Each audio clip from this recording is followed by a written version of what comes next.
Hello and welcome back to Safety for Cruisers. My name is Eitan, and today we are coming to you from the last outpost of civilization in the Leeward Islands of French Polynesia. Today we're going to be talking about passage planning, which is very appropriate because we are currently stuck here and will remain so for the next 7 to 10 days as a massive high-pressure system brings super reinforced trade winds to the route that we are needing to transit on our way to our next islands.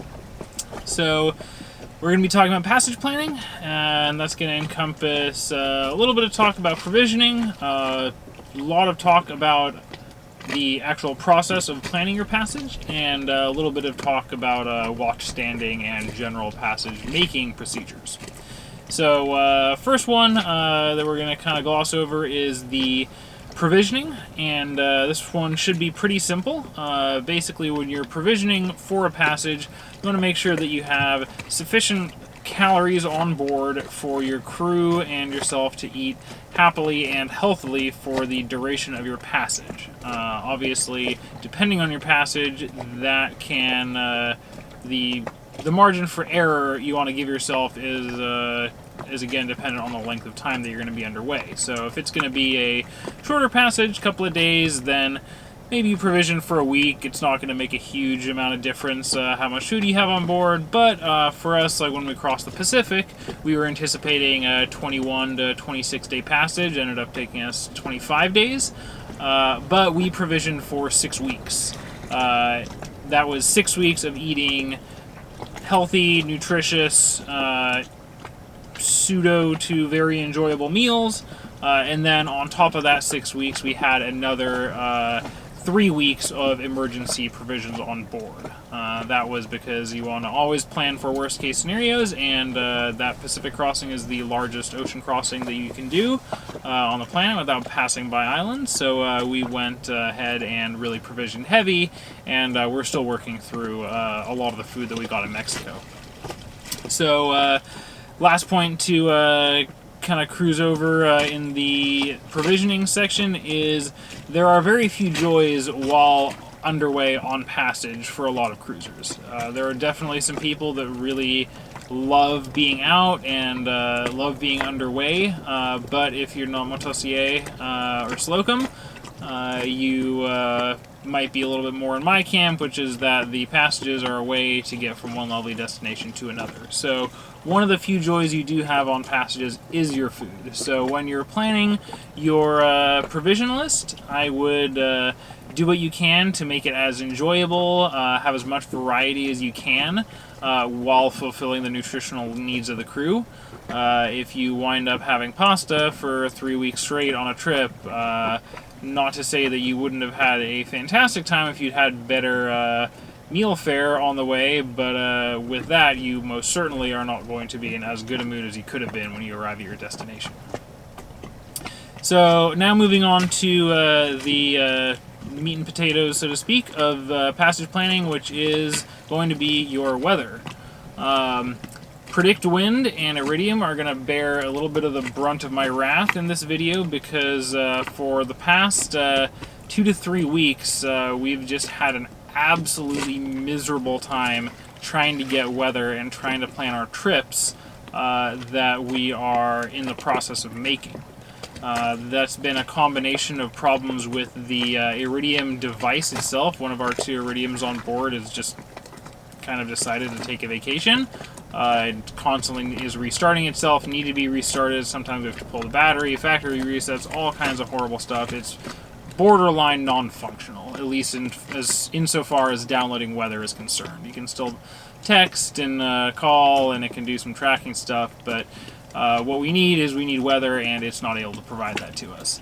The other Iridium that is working is having a bunch of network problems, and it's having that's network coming in. The Iridium network is just being very finicky. It's losing signal. I don't know if there's a problem with the constellation of satellites, and it's also having trouble maintaining a Wi-Fi signal out to our devices.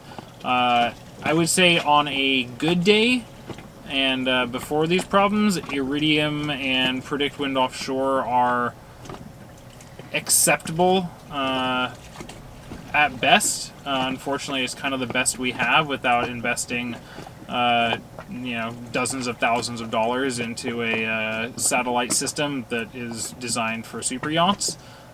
So Iridium and PredictWind Offshore are the best we have at this time. Really hoping the Starlink is going to come in and change that. And it's been all there, since Iridium came out. That was really that was a light year jump from the Sail Mail and the SSB weather that you used to get, the weather faxes. So having the ability to download Gribs and get that visual weather is amazing. But considering the day and age that we're in, we haven't really seen any progress since they first came out with that platform. You're paying $150 a month for their unlimited package, and that's giving you speeds that are a fraction of what dial-up would have been back in the 90s. So really looking forward to someone coming in and revamping the system, or just doing a clean sweep and starting over with something that is going to give you usable internet to be able to download proper forecasts when you're offshore. So Iridium and PredictWind Offshore tirade primarily over, but a few more things on that to be aware if you're going from coastal cruising to offshore, is that when you have you have different tiers of options for the plans with PredictWind and with their data. When you're looking at data, don't even bother. The first trip I did, I tried to get like 50 minutes of data or 150 minutes, whatever their cheaper packages are. It's completely worthless. If you're going to be downloading data, you're going to have this thing connected for hours and hours and hours on end while you try to download the smallest file. So just get the unlimited plan. There's a price difference, but it's just what you have to pay if you want to use the device. So you have that, and then also the different tiers of plan for PredictWind, the actual software, is you have to keep in mind that if you can't buy the cheapest plan because that won't allow you to use it for satellites. The intermediate plan will allow you satellite use, but it won't give you high-resolution Gribs. So you're limited to either 100K or 50K for your resolution, which is sufficient for most of the time. I haven't really found myself in a situation that I think I could have dramatically influenced the outcome of a passage, comfort-wise, if I'd had higher resolution, but it's just one more nagging annoyance to not have.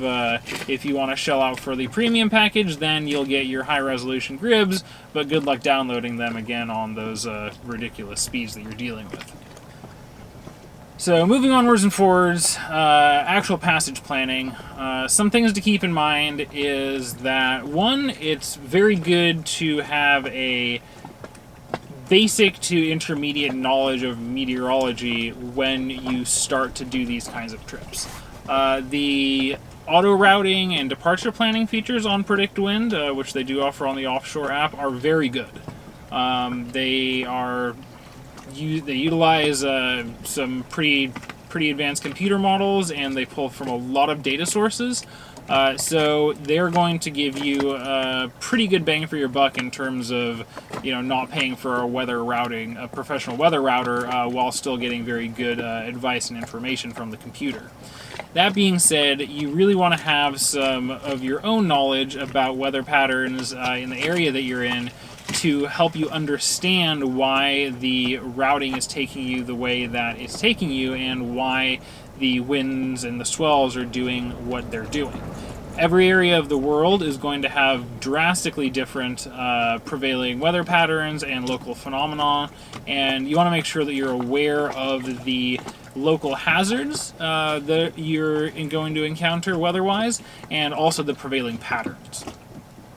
Another thing to pay attention to when you're looking at planning is going to be your boat performance, and this ties into our departure planning and our weather routing that we were talking about, in that you have to set up your boat polars, whatever program you're using, whether it's PredictWind or something else.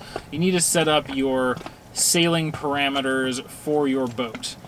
When the computer is generating its models for your passage, it needs to know how fast your boat is capable of going in different wind speeds and different conditions. So knowing your boat and knowing its capabilities and knowing your sailing preferences is also going to be very important before and during your passage planning. For us, for instance, when I program in my boat pullers, in addition to all of my upwind, downwind, reaching speeds, I also program in a 15% delay or a 15% penalty, so to speak, at night. And the reason for that is that I don't typically sail with a professional crew. And when I'm sleeping at night, when we're doing our watch schedules, I like the boat to be going slower, to have reduced sail area out, so that if somebody is on watch that's not me and something happens, you get a squall, you get an accidental jibe, you're decreasing the risk of damage to the boat and injury to people on board. So for us, we typically will throw, whether it's throwing a first reef in if we're full canvas, or furling the head sail in a little bit at night, we're just going to bring in that sail area and slow ourselves down a little bit at night to increase that safety and comfort factor.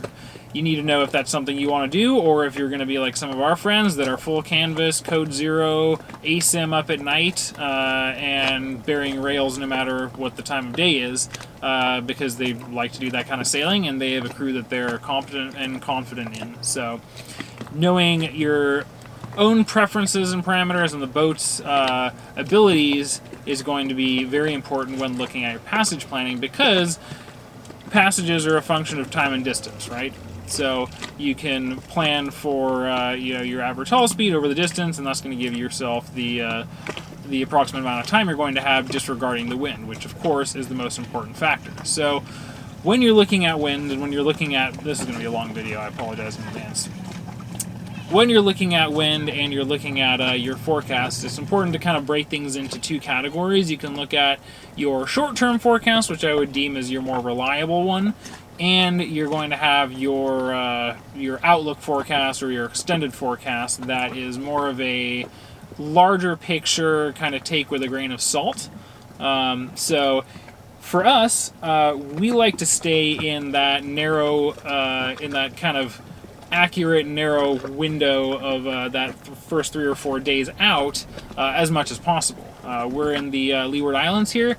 We've decided to do the shorter hops, so we're going to head over to the Cook Islands and then over to American Samoa, and we're going to kind of hop our way west, whereas a lot of our friends decided to go directly from French Polynesia over to Fiji.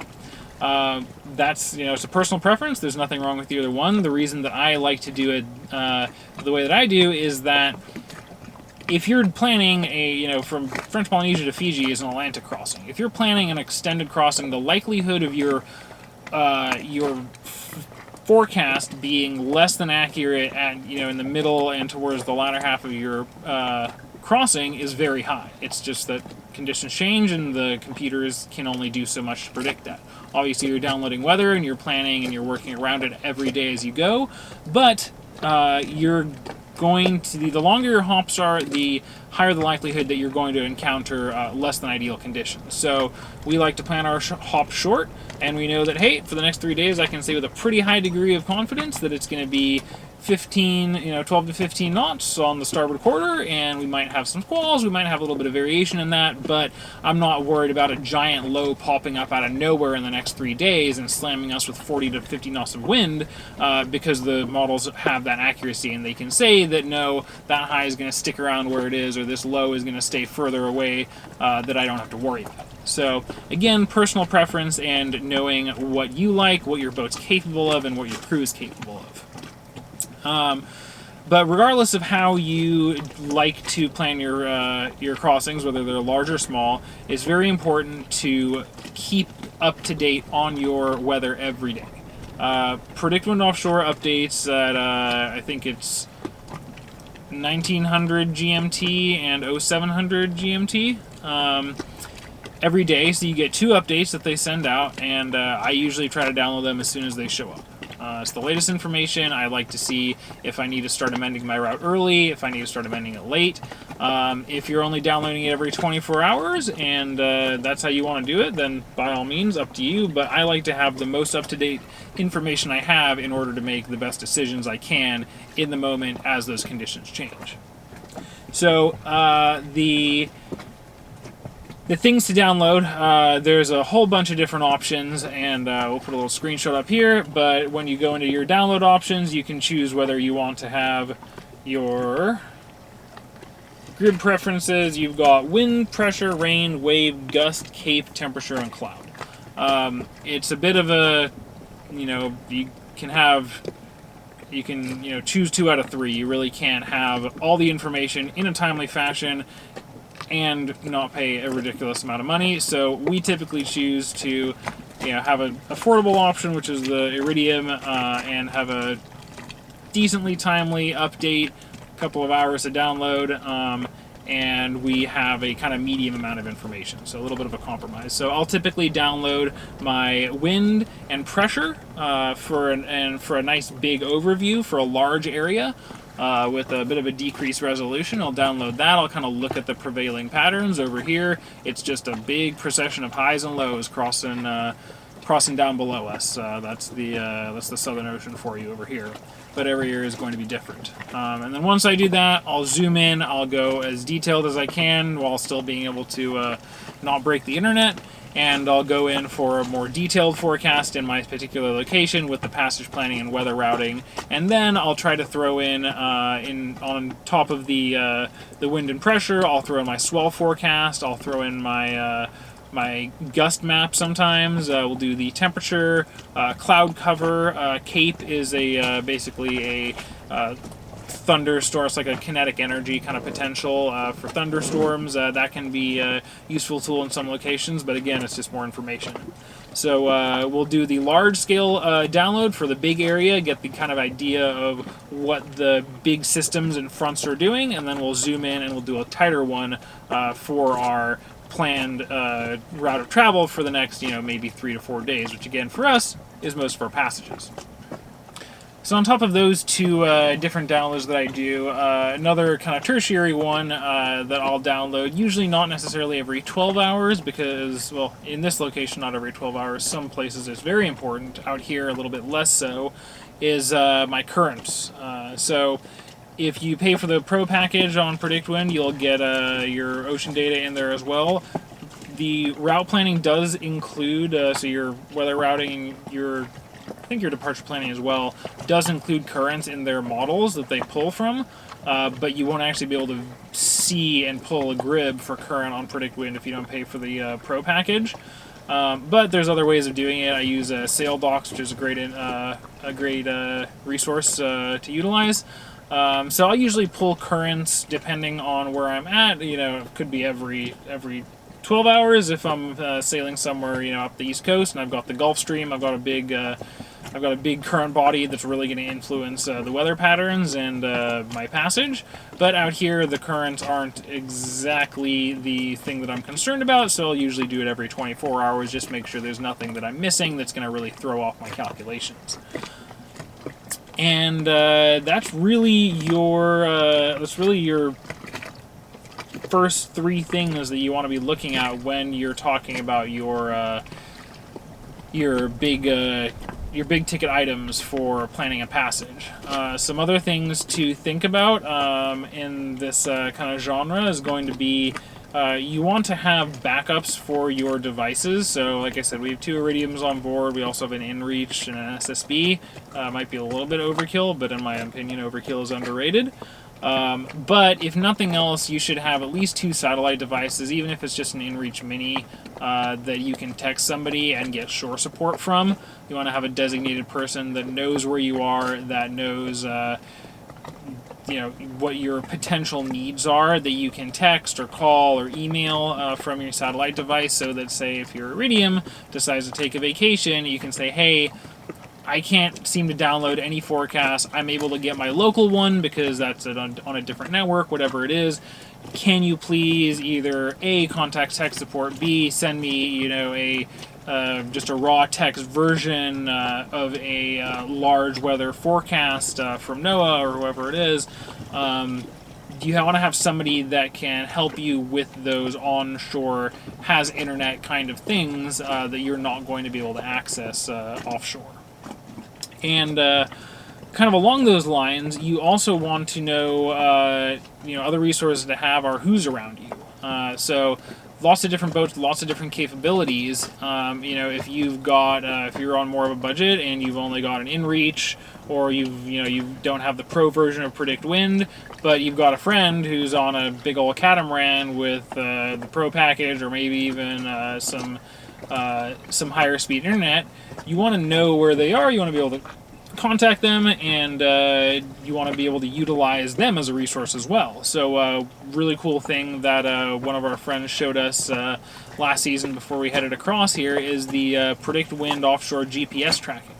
So you can actually pull your you can make little lists of your friends, and you can show, you can put their tracking information in there, and then for only a couple of kilobytes, you can download that, and you can see where people are. You can overlay that on the forecast, and so you can kind of use that as a spot, as a spot forecast. So you can say, oh well, they're 2 days ahead of us. It shows that they've got 35 knots. You can text and be like, hey, what are the conditions like? It shows that you guys are getting clobbered, and it's like, oh, it's actually not bad. It's actually only 20 up here. We've been having a pretty nice time. Or yeah, slow it down. You don't want to get caught in this. So using local resources is super great, and again, with some of the tech that we have nowadays, you have that ability. You're not necessarily just listening to the SSB nets in the morning and plotting everyone's position on your paper chart. Although a lot of people still listen to those nets. It's a great resource. Again, doesn't rely on satellites, so there's some redundancy there. If you're really into the SSB thing, you can go for the weather facts. I'm not gonna go into that on this video, but again, utilizing those local resources as well as shore support to not only get your weather and kind of check on your forecast, but it can also be just nice to kind of keep tabs with people. If you're single-handing or if you're just a little bit more of a social person, now we have the ability to text and call, and you can kind of stay in touch with people that are doing the same trip that you are without breaking the bank. Last thing to touch on is going to be, while on passage, we've talked about how to get weather and what to do, is going to be your watch schedule and the importance of keeping your eyes and ears open instead of just having your head buried down in an iPad or a computer. So the right thing to do is going to be to have somebody on deck in the cockpit at the helm 24 hours a day, 7 days a week. Are there plenty of single-handers that sleep for most of the time that they're underway? Yes, there are. Are there plenty of people that have somebody on watch, but who's down below watching a movie, or who's, at the helm taking a nap? Also, yes. But the right thing to do is to have somebody up and awake at all times. And the reason for that is not only, obviously, trimming sails, collision avoidance, all that, is that you can actually see what's going on around you. And local conditions change all the time, and you're never going to, at least at this point in time, you're never going to be able to get squalls forecasted on your, on your satellite weather. That's going to be something that you have to use your eyes, use your radar, and keep your head on a swivel, and make sure that you're not snoozing whatever it is, and you get caught full canvas with a code 0 up by a 40-knot squall. Squalls can be benign, they cannot, but either way, you want to know where they are, you want to know what they're doing, so that you can have your local knowledge as well as your more global knowledge from the satellite.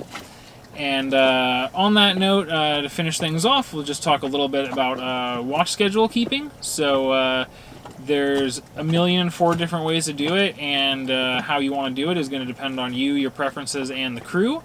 But the idea is that you want to maximize the work to rest ratio for everybody on board. So if we have 4 people for the Pacific crossing, love doing that because it's 3 on, 9 off. You get the same 3 hours in the first half of the day and then at night, and you just have your alarm set. You always know what time you need to wake up. You don't have to rotate, you don't have to cycle, though some people prefer that. With 3 people, we usually will do 4 on, 8 off, again, so that you keep that same block. That's just how I like it. I like to do my 8 to 12, and then 8 to 12 at night. But Not everybody does. Some people prefer to do a rolling pattern, and there's nothing wrong with that. Other people we know who are double-handing will just kind of keep it fluid, and they'll say, okay, you know, I'm just going to stay up until I get tired, then I'll wake you up. And if that works for you, that works for you. But the important thing is that you keep your crew as well-rested and as alert and as happy and healthy as you can while still maintaining that constant watch from the helm. That's it for our passenger planning video.